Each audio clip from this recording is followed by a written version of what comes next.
Welcome to the tutorial video for the Canon Microfilm Scanner 500, found in Anschutz's library at the University of Kansas.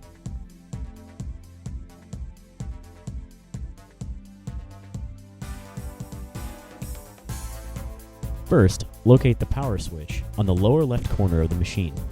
To get started, simply move it to the on position. If you're using microfilm, grasp the handle and slide the carrier all the way to the front of the machine. Slide the microfilm onto the post.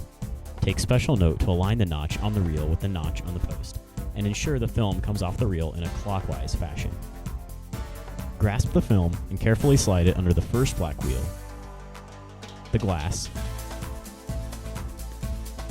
the second black wheel, and into the receiving wheel on the other side.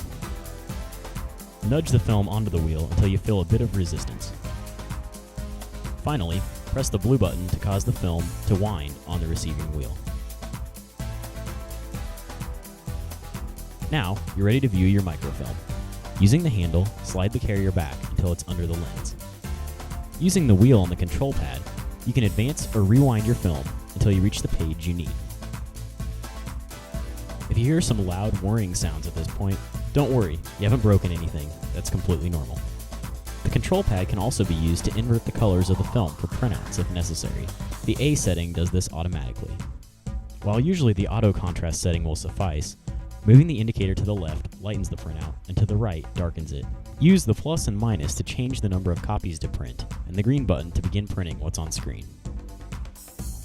Use this key to change the orientation of the printout. If you need to rotate what's on screen, try the auto rotate keys. To the right of the control wheel, you'll find the options for zoom, focus, and rotate.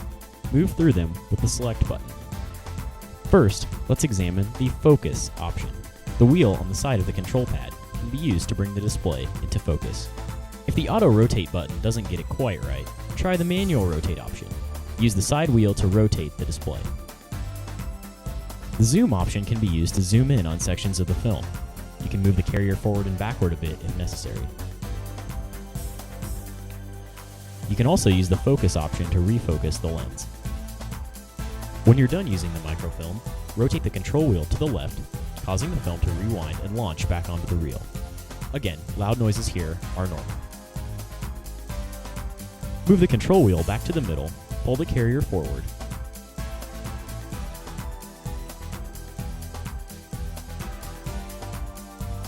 and pull the film reel off the pole.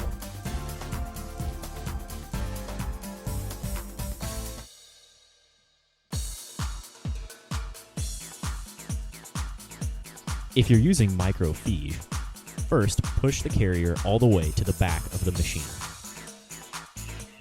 Next, slide the glass microfiche carrier over to the right using the smaller metal handle. To load your microfiche, simply pull back on the handle to cause the glass to lift up. In most cases, you'll need to flip over your microfiche for it to display properly. Slide the film between the glass plates to the back of the glass until it stops, then push the handle forward to close the plates. From here, you can move the microfiche carrier as needed to display the page you need.